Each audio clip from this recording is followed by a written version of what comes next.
bahwa di tahun ini Tuhan akan buat saudara berbuah. Amin. Di tahun ini kamu akan sukses. Di tahun ini kamu akan diberkati.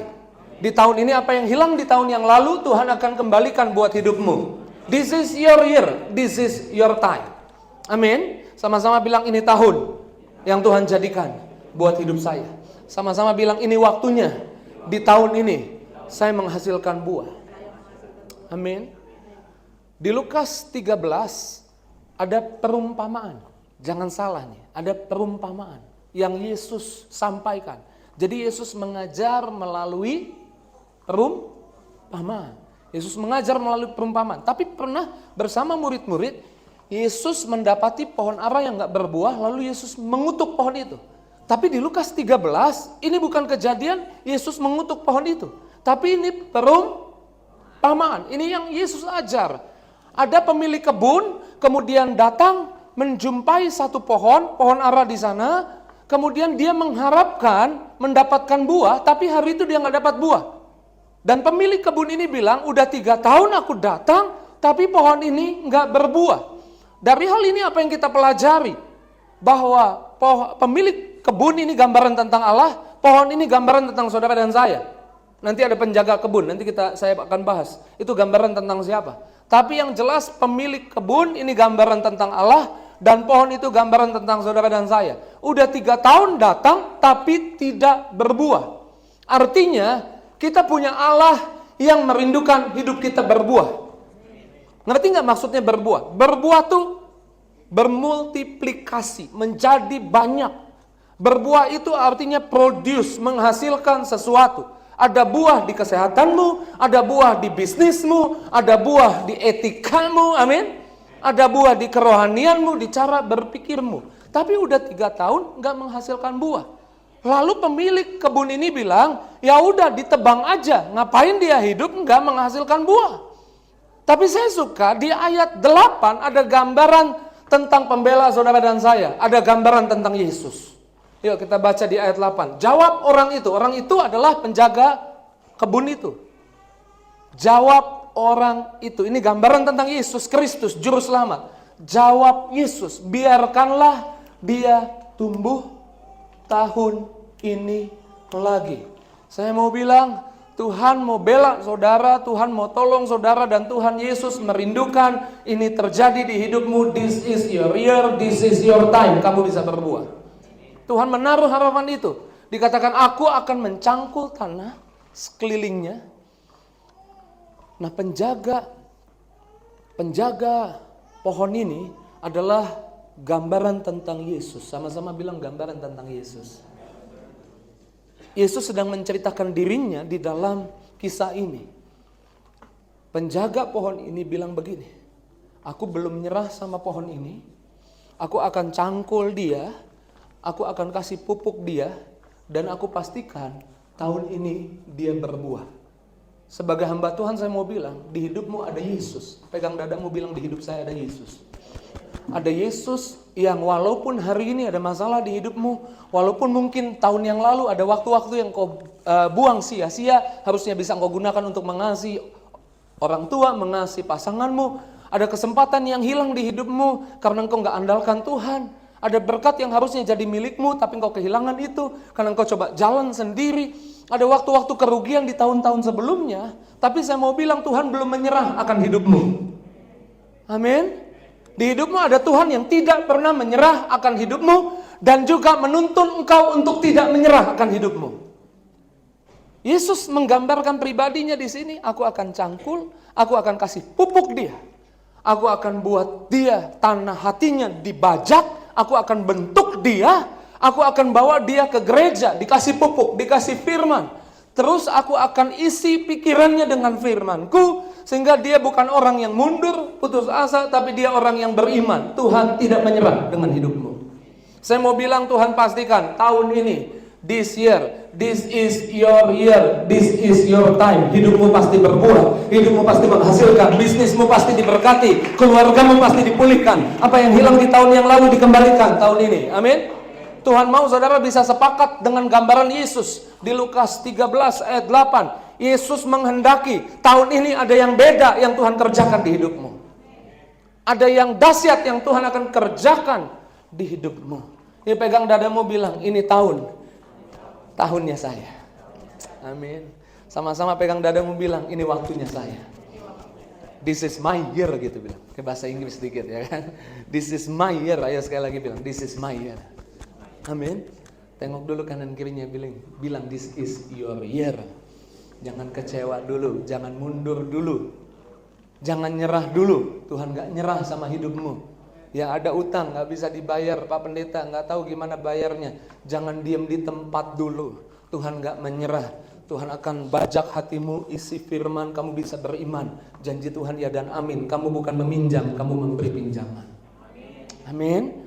Maka gimana supaya sungguh-sungguh terjadi nih? This is my year, this is your year, this is your time. It's time to leave your comfort zone. Ini waktunya untuk engkau berpindah dari zona aman ke zona iman.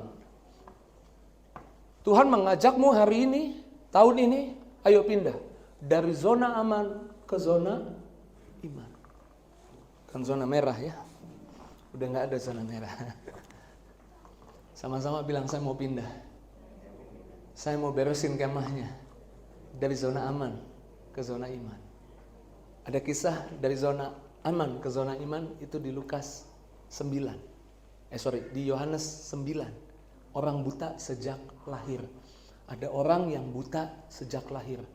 Lalu disembuhkan sama Yesus. Saya suka di ujungnya ketika terjadi debatan, kayaknya dia nggak buta dari lahir, kemudian jadi kesaksian, bener ini orang buta sejak lahir, dicelikan matanya sama Yesus. Di ayat 32 dikatakan seperti ini, coba ayat 32 dulu. Dari dahulu sampai sekarang tidak pernah terdengar bahwa ada orang yang memelekan mata orang buta. Oke, saya sampai kesimpulannya, bahwa dari dulu sampai sekarang ini yang Tuhan kerjakan buat orang itu. Ada berkat yang dia belum pernah alami, dia belum pernah rasakan, yaitu dia melangkah dengan melihat. Dari dulu sampai sekarang, di tahun ini, this is your year. Engkau akan mengalami, engkau akan menyaksikan. Dari dulu sampai sekarang saya belum pernah lihat ada berkat yang masih disegel, masih dibungkus, bukan punya orang, tapi punya kamu. Amin. Untuk keuanganmu, untuk kesehatanmu, untuk bisnismu, anak-anak muda, untuk studimu. Amin. Ada berkat yang dari dulu sampai sekarang gak pernah terbuka, tapi tahun ini Tuhan buka. Tapi jangan lupa, kita mundur. Ini ayat 32, kita mundur ke ayat 1. Harus pindah dari zona aman ke zona iman. Di ayat 1 dikatakan seperti ini. Waktu itu Yesus sedang lewat. Ia melihat seorang yang buta sejak lahir. Jadi dia bukan pernah melihat lalu jadi buta. Enggak, dia dari lahir udah buta. Dia dari lahir sudah buta. Kemudian terjadi perbincangan antara murid-murid Yesus dan Yesus. Dan orang ini, saudara harus baca kisahnya di Yohanes 9, nanti baca di rumah. Orang ini gak minta disembuhkan, beda sama Bartimeus yang buta minta disembuhkan, teriak-teriak minta disembuhkan. Orang ini memang gak minta disembuhkan karena dia memang terbiasa buta. Dia dari lahir memang buta. Biasa bergerak dalam keadaan buta. Biasa melangkah dalam keadaan buta. Jadi kebutaan bukan masalah buat dia. Sehingga Yesus melihat, Yesus mau kasih yang baru di hidupnya. Yesus mau kasih sesuatu yang belum pernah dia alami, yaitu melihat. Lalu Yesus dekati orang ini, kemudian murid-murid tanya, dia buta dari lahir, siapa yang dosa? Ini udah biasa. Kalau ada masalah di hidup kita, tetangga bilang, kayaknya dosa tuh. Orang dekat kita bilang, kayaknya dosa tuh. Jahat sih sama orang, jadi hidupnya berantakan. Udah biasa, itu pola pikir yang umum. Ada masalah, ada dosa nih. Ada masalah, dulu jahat sih. Selalu mikirnya gitu. Murid-murid mikirnya gitu. Siapa yang dosa Tuhan? Orang tuanya atau dia yang dosa? Tapi Yesus, saya suka. Yesus bilang begini, kamu mikirnya jangan standar gitu. Sama-sama bilang jangan mikirnya standar. Bilang kanan kirinya, kalau mikir jangan terlalu standar gitu.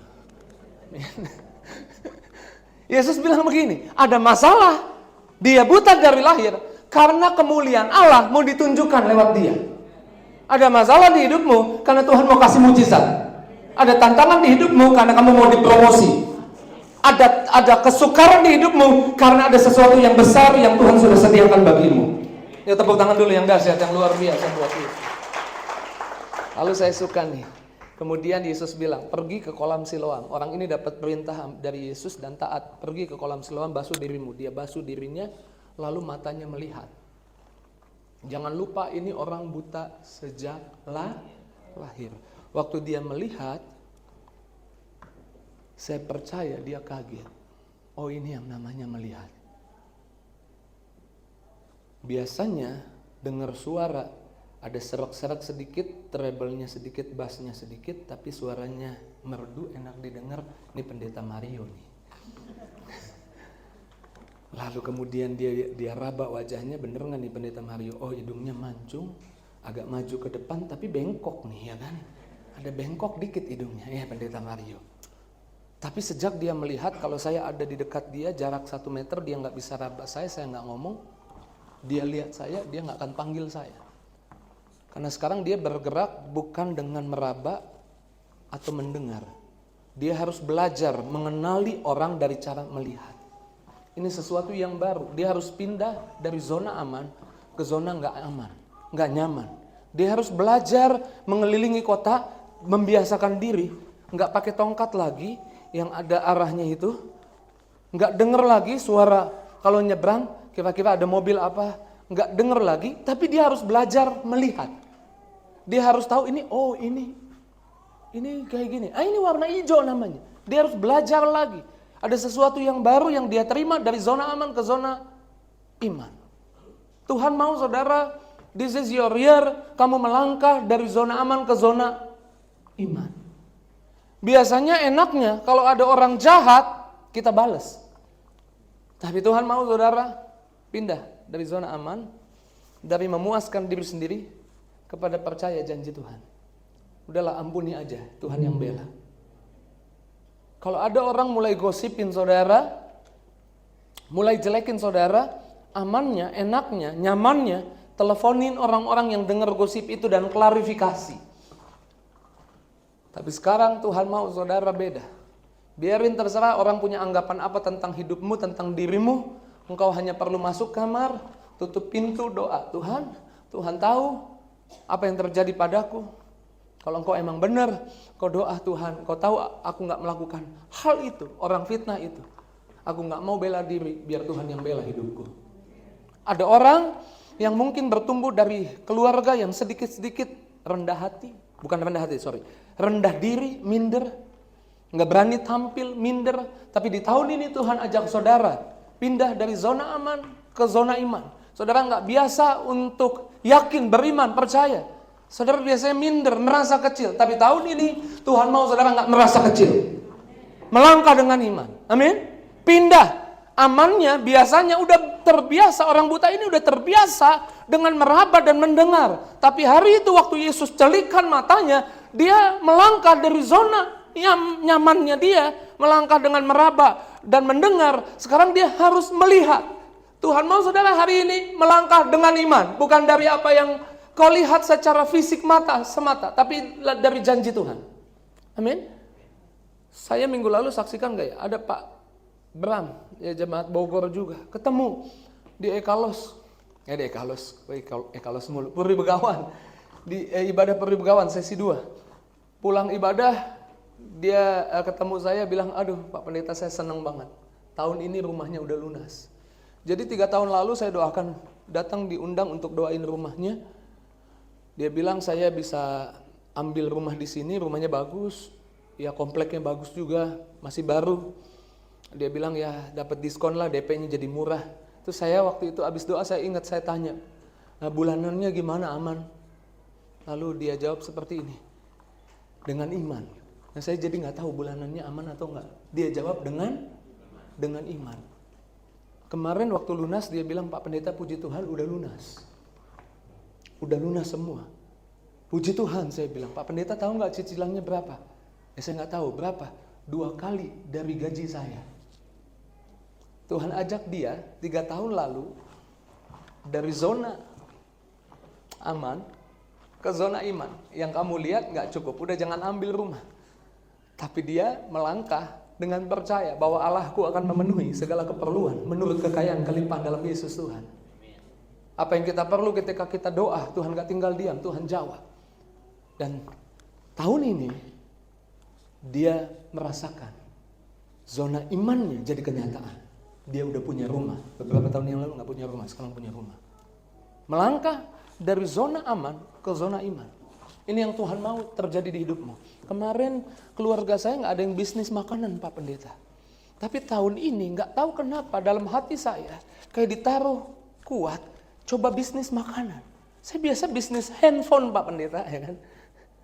Saya mau bilang kalau emang itu dari Tuhan, melangkah dari zona aman, udah tahu handphone apa, udah tahu, udah hafal. Jual berapa, untung berapa, udah tahu. Ambilnya ke siapa, udah tahu. Kalau makanan nggak tahu, masak aja nggak tahu, rasanya gimana, enaknya gimana. Tapi kalau Tuhan suruh, artinya Tuhan sedang ajak saudara dari zona aman ke zona iman.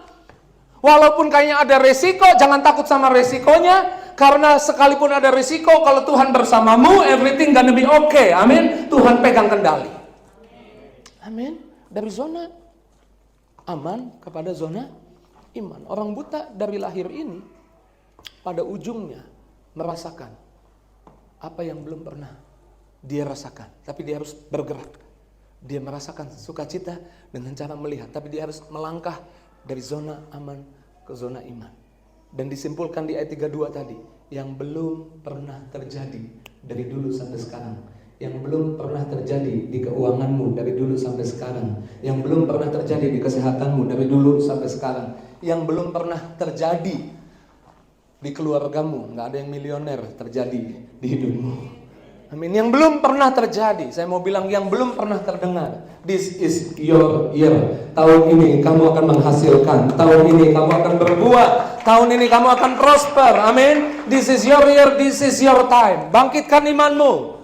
Amin. Saya percaya Tuhan sedang menyemangati saudara. Karena saya pendeta yang dititipin perkataan ini aja saya jadi semangat.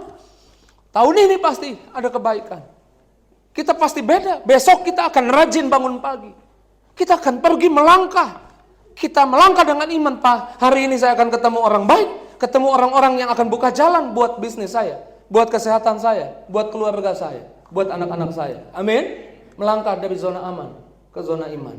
Maka engkau akan melihat, this is your year. This is your time. Ini tepuk tangan sekali lagi yang dahsyat, yang luar biasa. Kadang-kadang iman kelihatan konyol. Tapi Tuhan gak konyol. Tuhan serius. Kalau Tuhan bilang, aku tahu rancangan apa yang ada padaku mengenai kamu. Tuhan serius, Tuhan tahu rencananya 2023 buat hidupmu. Bukan rencana kecelakaan. Tuhan gak punya rencana jahat. Tapi rencana yang mendatangkan hari depan yang penuh harapan. Kalau teks lain, Amplified Bible menerjemahkan begini. Hari depan yang kamu harapkan. Saya kasih waktu. Saudara boleh pikirkan. Tahun ini apa yang kau harapkan Tuhan kerjakan di hidupmu.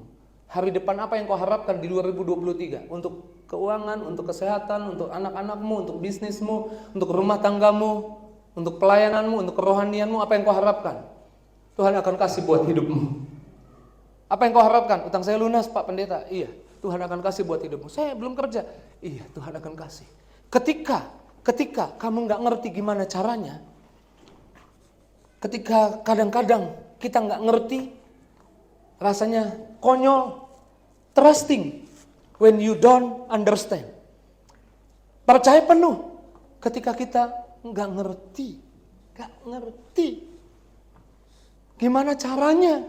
Gimana bisa? Nggak ngerti. Tadi di Depok, ya Once tahu tuh tadi. Alfred juga tahu. Ada ibu datang ke depan nangis-nangis, bukan nangis minta doain ada masalah. Dia mengucap syukur. Karena tahun lalu katanya dia doa. Pak Pendeta ingat gak doain? Saya, jemaat banyak yang doain, saya agak lupa. Jadi saya bilang maaf, saya lupa. Yes, tahun lalu saya doa Pak Pendeta minta supaya mobil bisa terjual untuk DP rumah. Tapi Pak Pendeta doain supaya ada berkatnya beli rumah. Pak Pendeta, tahun ini saya mau kesaksian katanya. Dia nangis. Tuhan kasih rumah besar, 300 meter Pak Pendeta. Dan bukan cuma satu, ada 2 rumah lagi. Suami saya dapat proyek, dapat bisnis, kita bisa beli rumah. Bukan 1, tapi 3. Wow. Kalau ibu itu ditolong, saya mau bilang, this is your year. Ketika nggak ngerti caranya gimana, saya juga nggak ngerti.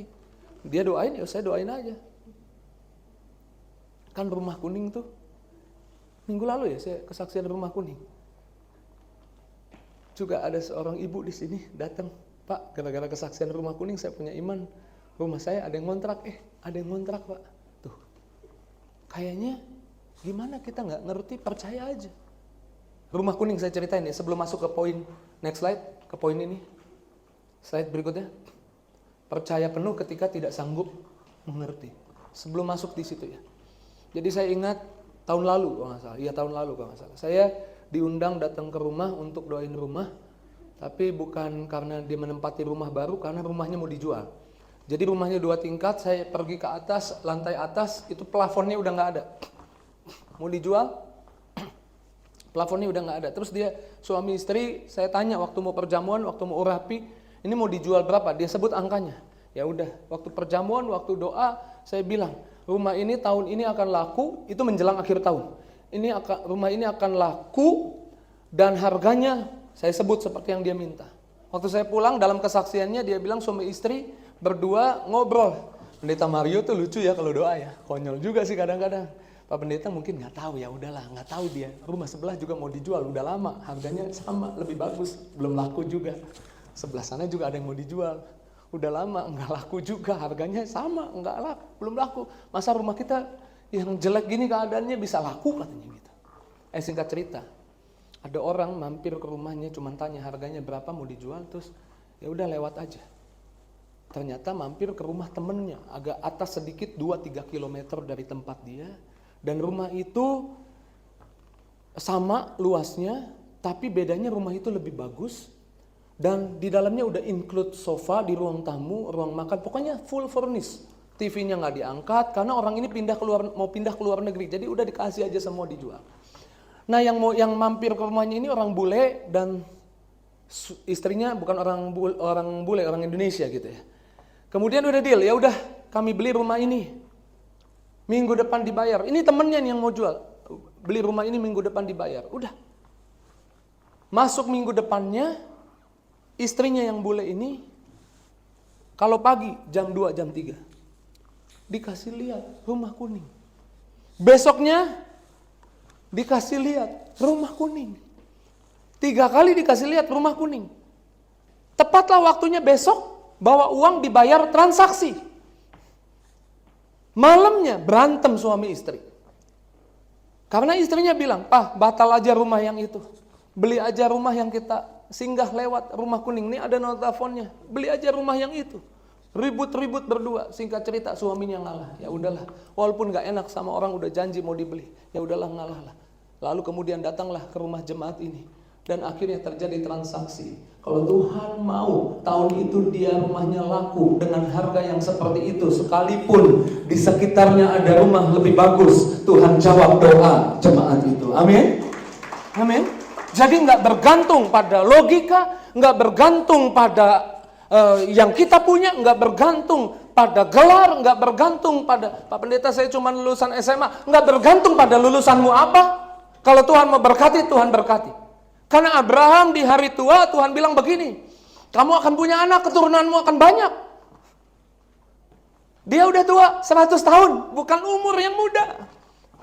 Tuhan bilang, enggak, hartamu enggak diwarisin kepada budakmu, tapi hartamu akan diwariskan kepada anakmu. Dan lewat keturunanmu, bangsa-bangsa diberkati. Yang dimaksudkan Yesus, Yesus akan lahir lewat keturunan Abraham.